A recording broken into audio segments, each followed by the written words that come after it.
Welcome back students, Vishal Gupta आपका teacher. कैसे हो आप सब स्टूडेंट्स? इस वीडियो में मैं आपको क्लास 12 का जो हमारा सब्जेक्ट है बिजनेस स्टडीज का, उसका चैप्टर नंबर 2 जो है प्रिंसिपल्स ऑफ मैनेजमेंट, उसमें आज कराऊंगा scientific principles of management developed by F W. Taylor. F W. Taylor ji का पूरा नाम है फ्रेडरिक विंसलो टेलर। काफी बच्चों को उनके नाम को लेकर कंफ्यूजन रहती है, मैं दोबारा रिपीट कर रहा हूँ, फ्रेडरिक विंसलो टेलर। तो ठीक है जी, ये उनके 4 प्रिंसिपल्स हैं। तो 4 प्रिंसिपल्स मैंने कोशिश की है कि एक ही शीट पे जानबूझ के यहाँ मिलते हैं ताकि आपको सभी को एक साथ समझ भी आए और उनका एक दूसरे के साथ कंपैरिजन भी समझ लगे। माइंड जो एफ.डब्ल्यू. टेलर के प्रिंसिपल्स हैं और जो टेक्निक्स हैं दोनों अलग अलग हैं। बच्चे इसको लेके कंफ्यूज हो जाते हैं। यही बात होता है कि उनको प्रिंसिपल पूछे जाते हैं तो वो टेक्निक्स के बारे में बताने लगते हैं, टेक्निक्स के बारे में पूछो तो वो प्रिंसिपल्स के बारे में बताने लगे हैं। और पर्टिकुलरली ये मैं बता दूं कि ये प्रिंसिपल्स है और प्रिंसिपल सिर्फ 4 हैं। तो पहला साइंटिफिक प्रिंसिपल है science not rule of thumb. कहने का मतलब कि ये जो साइंटिफिक प्रिंसिपल है science not rule of thumb, उसका मतलब है कि हमें जो भी काम करना है साइंस के तरीके से करना है। साइंस का मतलब क्या है? आपको कॉमर्स में साइंस का क्या मतलब आ गया? साइंस का यहाँ मतलब है लॉजिक। लॉजिक से जो बात की जा सकती है, जो सही बात है उस तरीके से काम करना है, जो सही तरीका है काम करने का उस तरीके से काम करना है, ये सुजेस्ट किया है एफ.डब्ल्यू. टेलर ने। तो science not rule of thumb में हम क्या करेंगे, किसी भी काम को करने से पहले उसकी साइंटिफिक इंक्वायरी की जाएगी कि क्या ये काम कितनी देर तक हो सकता है, किस तरीके से बेटर तरीके से हो सकता है। क्योंकि किसी भी काम को करने के लिए एक बेस्ट तरीका हो सकता है। हमें 2 या 4 तरीके अपन देखेंगे, उसमें से जो सबसे सुटेबल लगेगा हम उसको अडॉप्ट करेंगे। ठीक है जी। Not as per wish of manager. इसमें मैनेजर की विश नहीं चलेगी। उसका वो कई बार मैनेजर थोड़ा एरोगेंट हो सकता है, वो कह सकता है कि नहीं मैं 20 साल से ये कर रहा हूँ, आप लोग कौन होते हो मुझे सिखाने वाले? ठीक है, नहीं इस तरीके से जो उसने कह दिया मैनेजर वही होगा। मैनेजर की डिक्टेटरशिप नहीं चलेगी, जो मैनेजर कह रहा है वो नहीं चलेगा। मेरा मतलब ये नहीं कि मैनेजर पूरी तरह रॉन्ग है, मैनेजर हो सकता है ठीक हो, बट हम जो भी काम है साइंटिफिक इंक्वायरी करके स्टडी करने के बाद ही फाइनल किया करेंगे कि किस मेथड को, किस तरीके को अडॉप्ट किया जाए उस पर्टिकुलर काम को करने के लिए। ठीक है जी। उसके बाद साइंटिफिक डिसीजन। नेचुरली जो साइंटिफिक डिसीजंस है वो लॉजिकल होंगे, रैशनल होंगे और मोर एप्रोप्रिएट होंगे। उसके बाद नॉट रूल ऑफ थंब, इसमें फिर वही आ गया, कोई डिक्टेटरशिप नहीं चलेगी मैनेजर की। ठीक है, अपने तरीके से जो सही का लॉजिकल काम है वही होगा। हर काम की वर्क स्टडी की जाएगी। वर्क स्टडी में आपको पता है क्या आता है? वर्क स्टडी का मतलब काम की पूरी स्टडी। उसमें ये देखा जाएगा एक काम को कितने समय में कंप्लीट किया जा सकता है, उसमें कितनी स्पीड से किया जा सकता है। इसको हम टाइम स्टडी कहते हैं, मोशन स्टडी कहते हैं, मेथड स्टडी कहते हैं, फटीग स्टडी कहते हैं।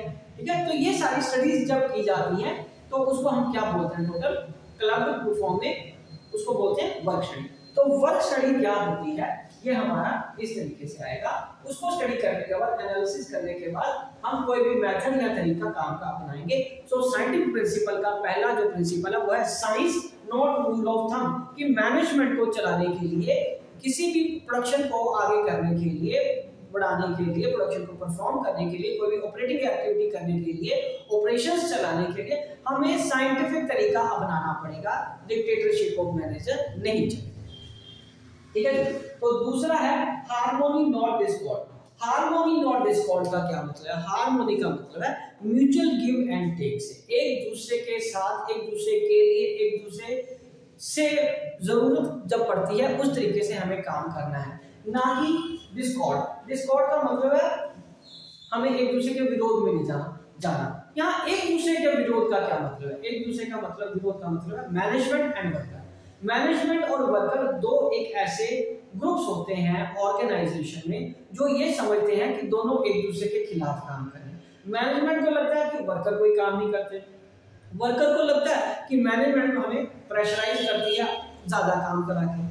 मैनेजमेंट को लगता है कि वर्कर हमेशा अपनी सैलरी और बोनस के पीछे पड़े रहते हैं, और वर्कर्स को लगता है कि हम इतनी मेहनत करते हैं, सारा प्रॉफिट मैनेजमेंट ले जाती है। तो ये चीज नहीं होनी चाहिए, म्यूचुअल गिव एंड टेक होना चाहिए। अब म्यूचुअल गिव एंड टेक क्या होना है? मतलब म्यूचुअल गिव एंड टेक का मतलब मैनेजमेंट को वर्कर्स की प्रॉब्लम्स को अंडरस्टैंड करना है, उनके लिए प्रॉपर या सही समय पे रेम्यूनरेशन मतलब सैलरी प्रोवाइड करनी है, अच्छी वर्किंग कंडीशन प्रोवाइड करनी है, और वर्कर्स को भी ये अंडरस्टैंड करना है कि मैनेजमेंट के ऊपर काम को करने का कितना प्रेशर है। अगर ये ऑर्डर पूरा टाइम में नहीं गया तो मैनेजमेंट को नुकसान होगा। तो दोनों को एक दूसरे की मदद करनी है और ये मदद करने के लिए हमारे पास जो तरीका है वो है मेंटल रेवोल्यूशन का।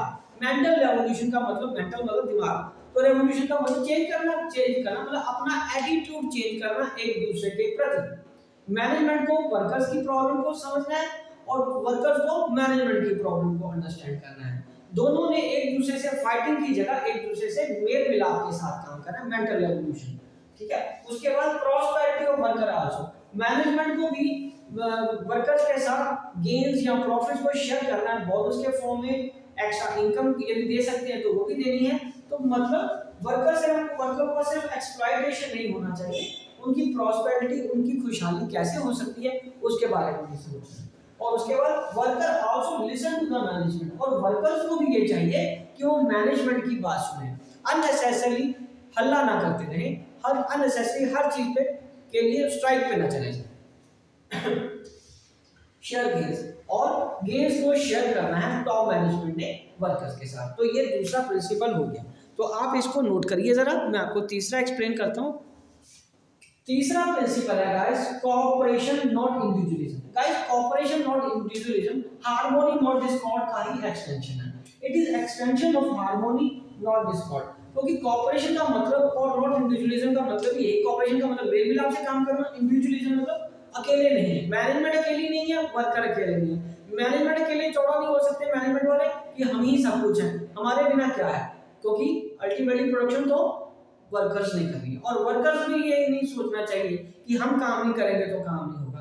काम करने के लिए रिसोर्सेज कौन प्रोवाइड करेगा, काम करने के बदले में पैसा कौन प्रोवाइड करेगा, वो तो मैनेजमेंट करेगी। तो दोनों एक दूसरे से अलग नहीं है, दोनों को एक दूसरे के साथ ऑर्गेनाइजेशन के वेलफेयर को देखते हुए एक साथ कोऑपरेट करते हुए काम करना है। ओपन कम्युनिकेशन होना चाहिए। ओपन कम्युनिकेशन का मतलब दोनों अपने आप को प्रॉपर तरीके से एक्सप्रेस कर सके। मैनेजमेंट अपनी प्रॉब्लम्स, एक्सपेक्टेशंस, ऑब्जेक्टिव्स वो अच्छे तरीके से वर्कर्स को इंटरप्रेट कर सके, उनको समझा सके कि व्हाट वाज या what is expected from them, और वर्कर्स को भी अपनी जेन्युइन ग्रीवेंसेस, जेन्युइन प्रॉब्लम्स को उनको समझाना है कि भाई हमारी ये प्रॉब्लम है। ठीक है, तो इसको बोलते हैं ओपन कम्युनिकेशन, ताकि दोनों टीम्स एक साथ बैठ के समस्या के एक लेवल पे आ सके और एक कॉमन रास्ता, एक कॉमन सॉल्यूशन ढूंढा जा सके जो सबके लिए सूटेबल हो या सबको एक्सेप्टेबल हो। ठीक है जी, ये क्या आ गया ओपन कम्युनिकेशन। उसके बाद इक्वल डिवीजन ऑफ वर्क। यहाँ इक्वल डिवीजन ऑफ वर्क है कि यदि मैनेजमेंट के पास 10 वर्कर हैं तो सभी को आप इक्वलेंटली काम बांट दो। डिपार्टमेंट्स इक्वल तरीके से प्रोपोर्शनेट होने चाहिए, उनको इक्वल काम मिलना चाहिए। इक्वल काम का मतलब यहाँ पे उनकी क्वालिफिकेशन, स्किल या उनकी कैपेबिलिटीज को देखते हुए भी मिलना चाहिए। ये नहीं कि अननेसेसरी एक पे ज्यादा लोड है और दूसरे पे लोड देंगे, तो वो हमेशा कंफ्लिक्टिंग पॉइंट रहेगा मैनेजमेंट के लिए। ठीक है जी, और वर्कर्स को इन्वॉल्व करो डिसीजन मेकिंग।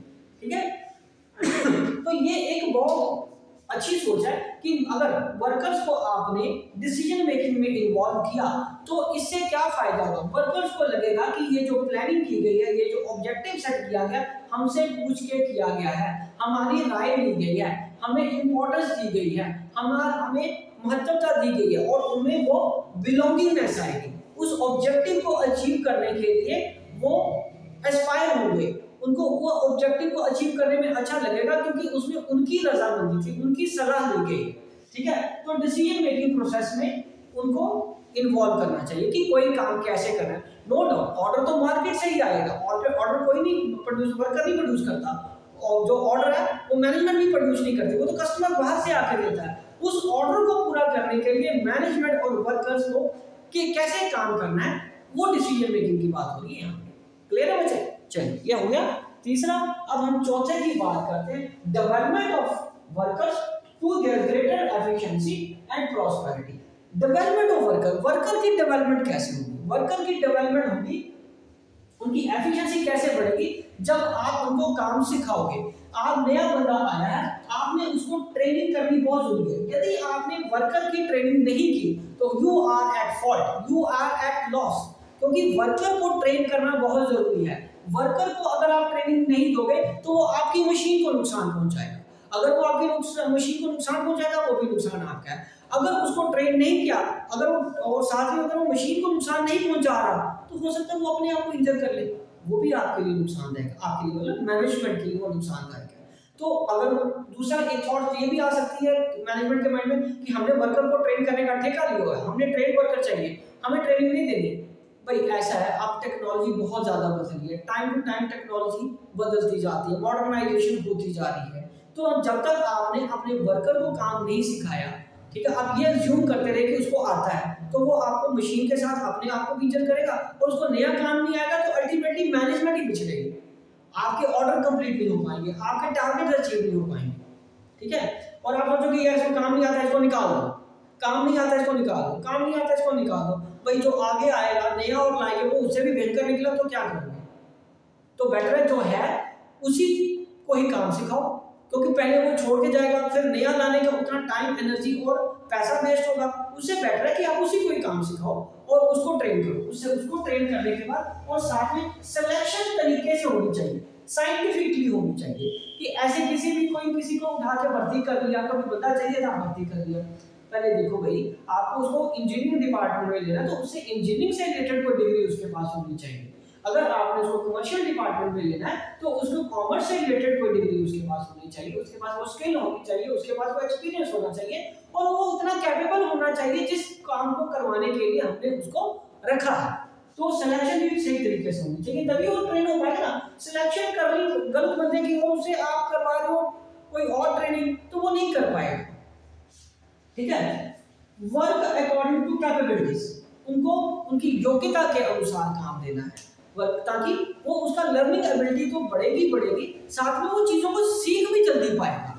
और लास्ट में है इंक्रीमेंट एंड प्रमोशन, उनका समय समय पे इंक्रीमेंट और प्रमोशन देते रहना चाहिए, क्योंकि प्रॉस्पेरिटी उनकी कैसे बढ़ेगी? प्रॉस्पेरिटी उनकी तभी बढ़ेगी जब आपने उनको समय पे प्रमोट किया है, समय पे उनकी कैपेबिलिटीज को देखते हुए उनकी सैलरी बढ़ाई है। दोनों चीज एक साथ है। कोई व्यक्ति आपके पास 5 या 7 साल से है, अगर सेम लेवल पे है और सेम तनख्वाह पे है जो पिछले 5 साल पहले थी, तो वो हमेशा फ्रस्ट्रेट रहेगा, वो अपने काम को एंजॉय भी नहीं कर रहा और वो काम को ठीक ढंग से कर भी नहीं रहा और उसका अल्टीमेटली नुकसान मैनेजमेंट को ही है। तो इसका मतलब क्या हुआ?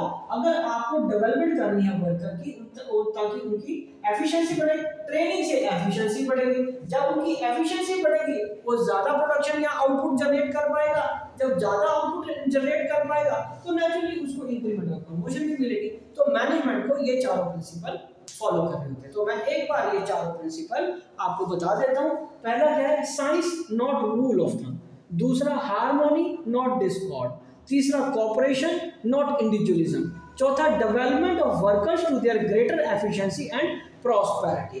तो गाइस इसी के साथ ये टॉपिक कंप्लीट होते हैं। ये चारों प्रिंसिपल मैं यहाँ कंक्लूड करता हूँ ये वीडियो भी। नेक्स्ट वीडियो में मैं आपको कराऊंगा साइंटिफिक टेक्निक्स, ठीक है जी। तब तक आप मेरे चैनल को सब्सक्राइब करके वीडियोस देखते रहिए और अपना कोर्स कंप्लीट करते रहिए। ओके जी, विशिंग यू गुड लक।